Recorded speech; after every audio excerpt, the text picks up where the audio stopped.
This week, we are wrapping up our series all about receiving new life. And there are, of course, a million different ways that this can look. And we're looking at just a couple of these as we're now in the season of spring of new life popping up all around us. And while we're talking about we have talked about getting new spiritual life, kind of new courageous life. We've talked about Bible stories that incorporate new life in your relationships, a new life without shame. And we're talking this morning about the number one thing that people always want to ask pastors when we get just a random out of the blue email from somebody. There are the conversations that we have when people are trying out with church for the first time, and it's the type of life that many of us need.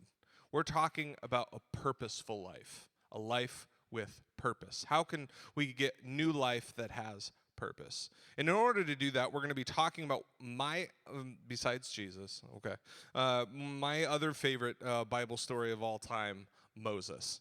And Moses' background is an epic one. He was given up by his mom during a time when Pharaoh was trying to get rid of a bunch of kids that kind of threatened his throne.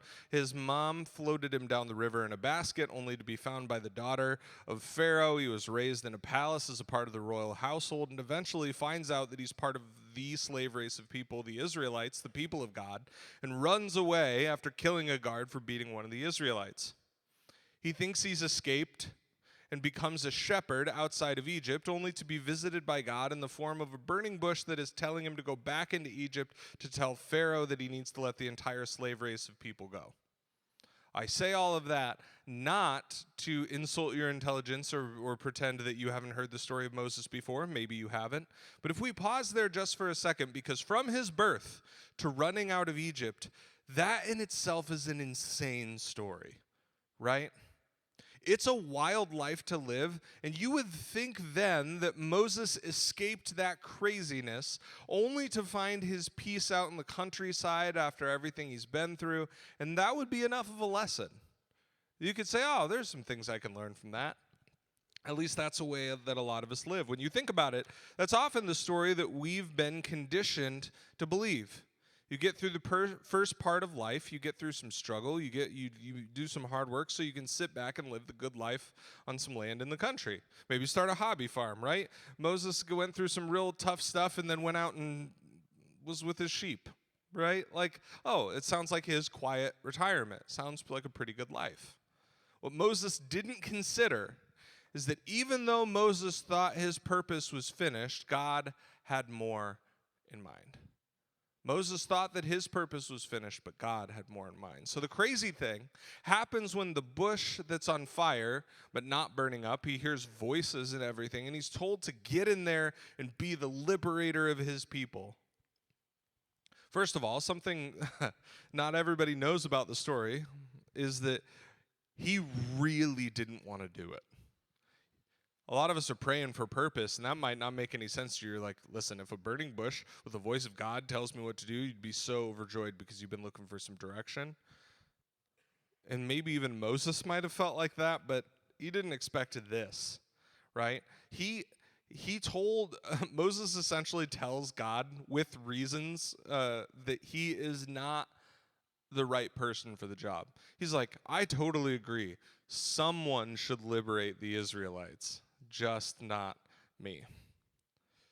He tells he's like he's not just scared what Pharaoh might do to him. Moses tells God that he's not very good at speaking in front of people.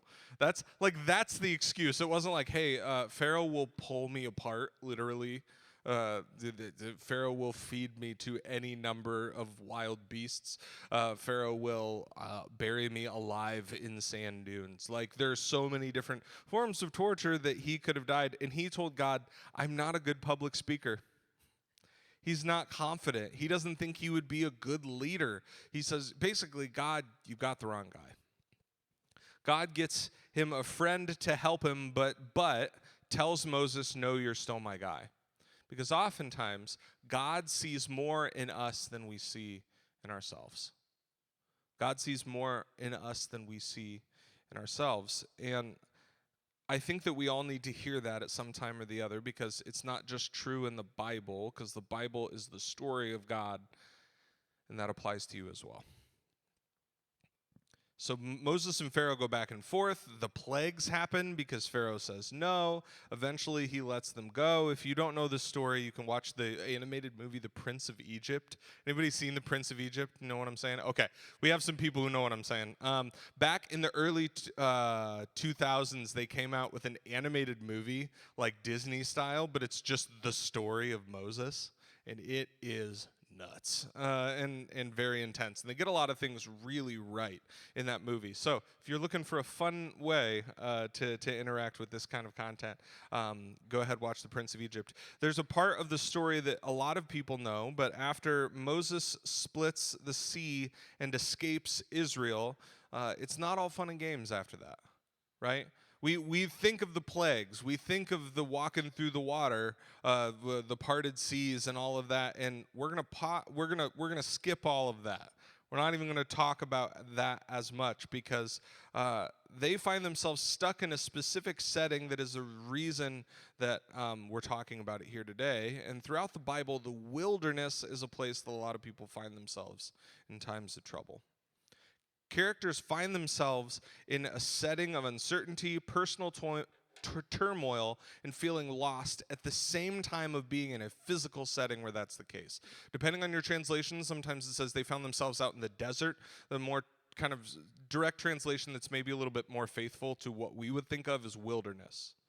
Sometimes translated as desert, sometimes wilderness. But please notice when they talk about, and this is in the Old and New Testament, when people are out in the wilderness, they're also in a spiritual wilderness, almost without fail.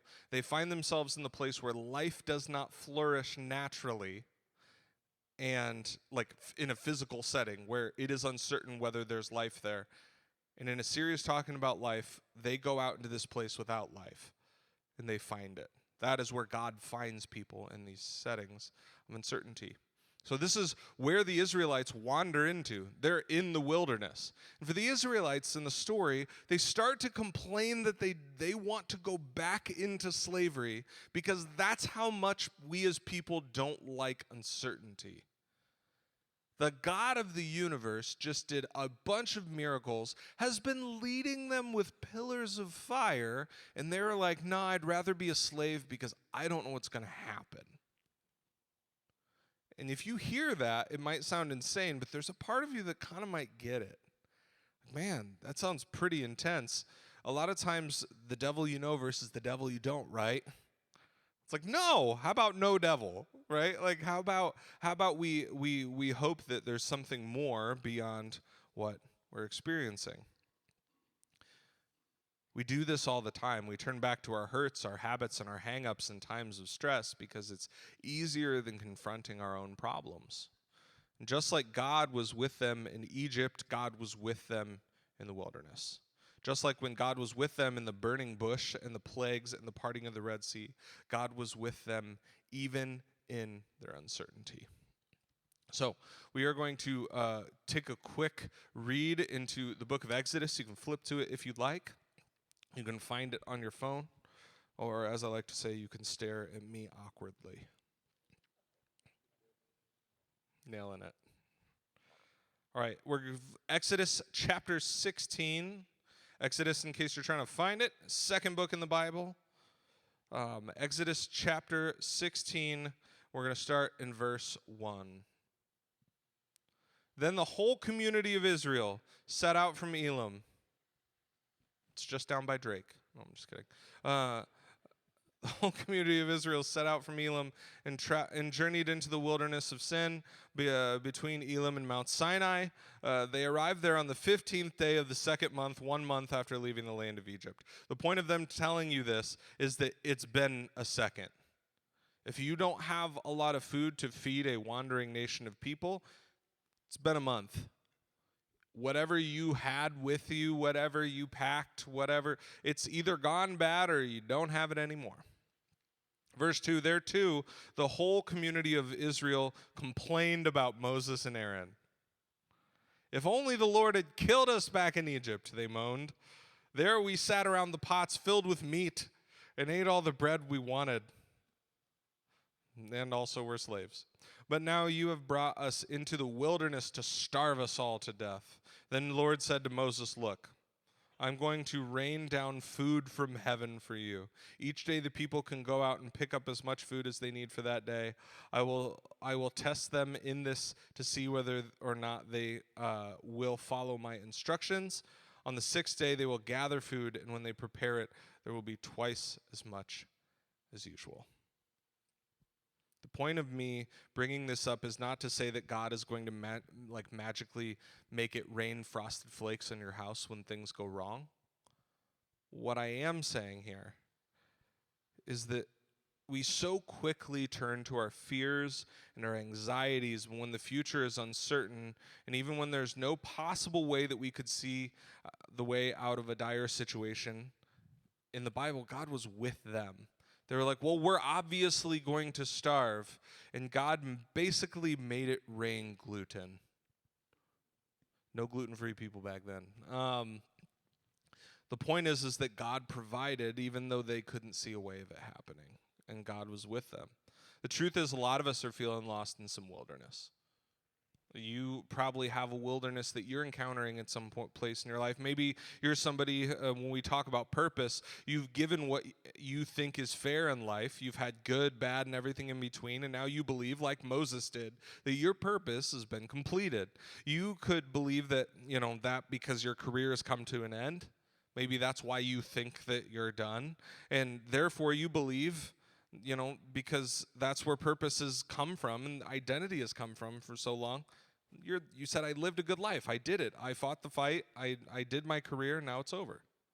Maybe you're the guy that feels like he's without a purpose. The whole career thing never really clicked. You've never really felt some big calling towards some sort of profession, and you're just wondering if there's more than having a job and going home.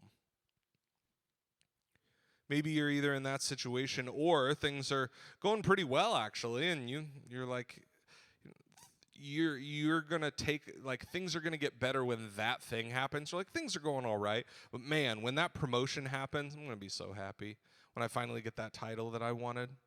Oh man, when I finally am married someday, you say, that's when things are going to get better for me. Oh man, when I am able to finally live in that neighborhood, or I'm able to finally get that house, the type that I've always dreamed of, then I'll know that I did it. That's when I know. Then you'll have that purpose. You're like, I'll be living that life that I was always meant to live. One good way to check in kind of guard yourself against this, you're like, oh, well, I know my career isn't all that I have. I know that it isn't everything that I do. Here's a good way to check. If you lost your job tomorrow, would you have any idea of the purpose in your life? Maybe the answer is confidently, I really, really do. And maybe this is a gut check for some people because we're like, ooh, I have some inklings, but I don't really know who I am or what I contribute to the world outside of how I make my paycheck. I'm not saying would you struggle. Notice I'm not. If you say, hey, I lost my job tomorrow, it's all good, baby. No, I have some questions, right? We would all struggle if we lost our job. Because many of us are using our blessings from God in our job, and that's really important. The real question is if we've accidentally forged together what we do for money and our real value. Let me say it again. Have we accidentally forged together what we do for money and confused that with our real value to those around us, to God? You're like, no, I have this skill set. I've made my company a lot of money. Great. What do you contribute to the people around you? Are you showing up the way that God shows up in the world in the form of Jesus, right?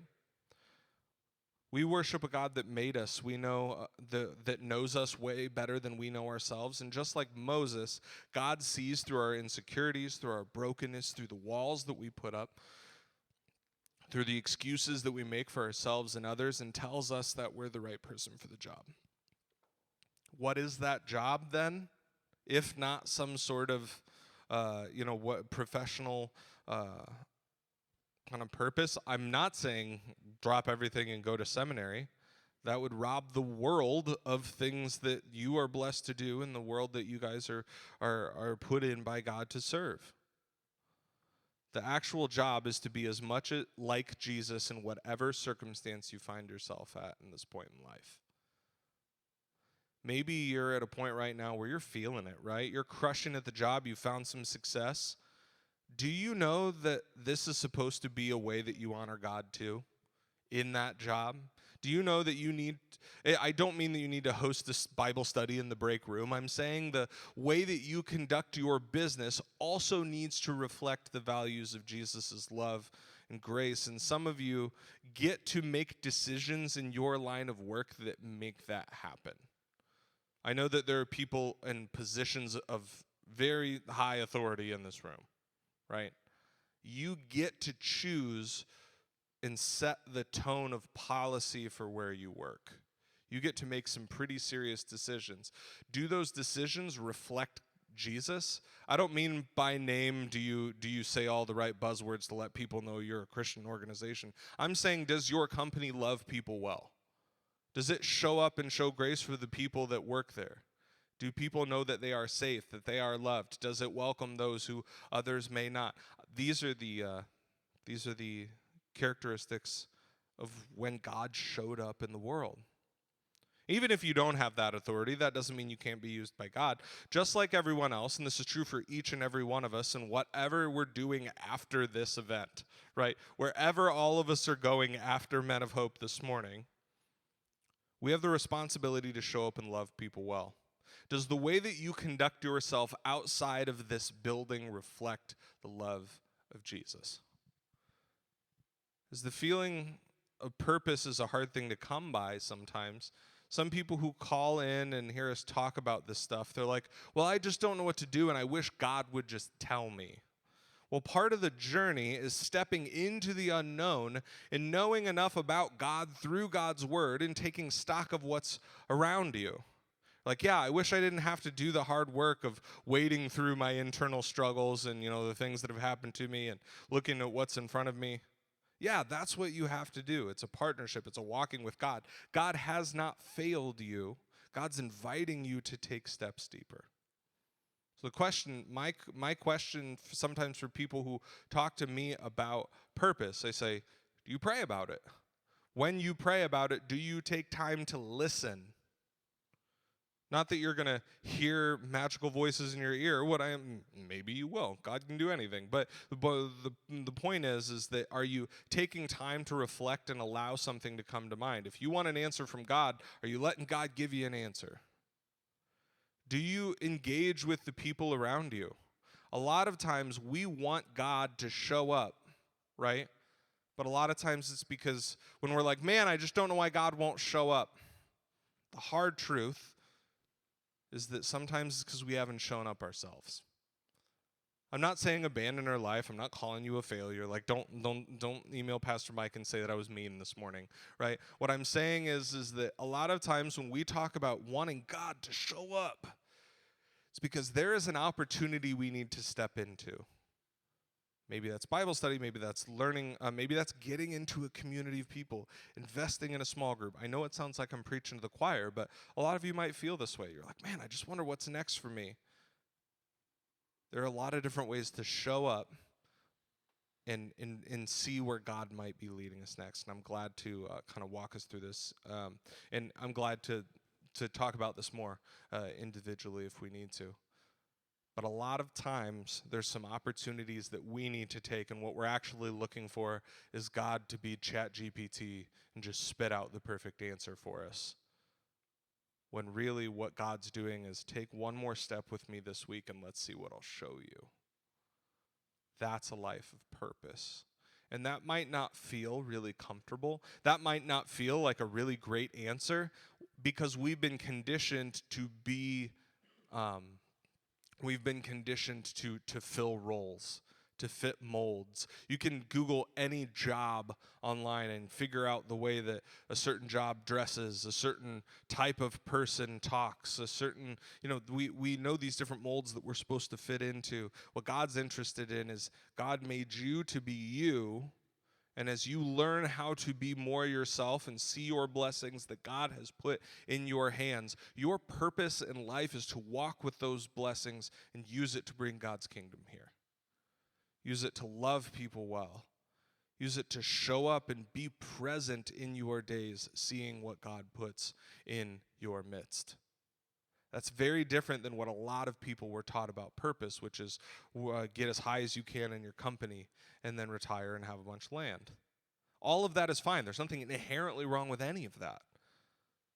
But while you're doing those things, your purpose is to be the man that God made you to be. So let's take that opportunity this week.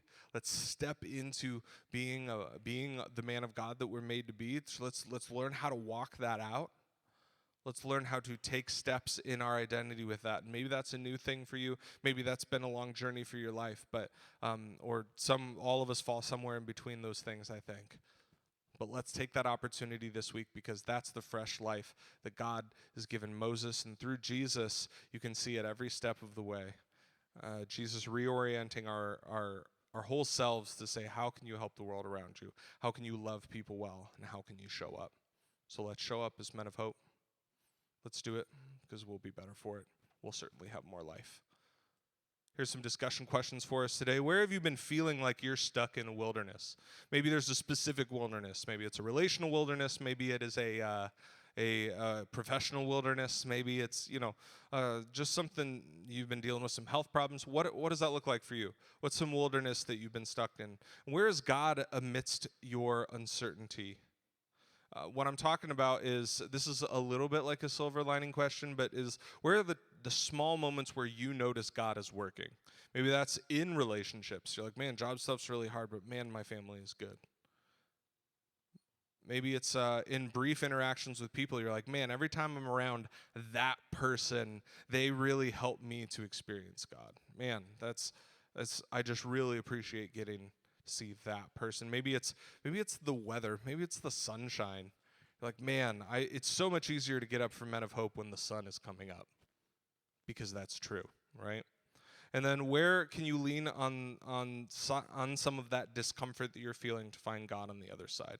Basically, another way to say this question is, where is kind of your next invitation to walk into where God might be leading? Instead of waiting for Magic 8-Ball God or vending machine God to spit out the perfect answer for you, where are you being invited to step into something? Maybe it's the water project. Maybe it doesn't have to be anything around this building. The question is, what does it look like for you to invest in your relationship with God this week? Because God sees more in us than we see on ourselves. And just like God was before us, God is with us now. Amen? Grace and peace, friends. Go be good to each other. We'll see you next week.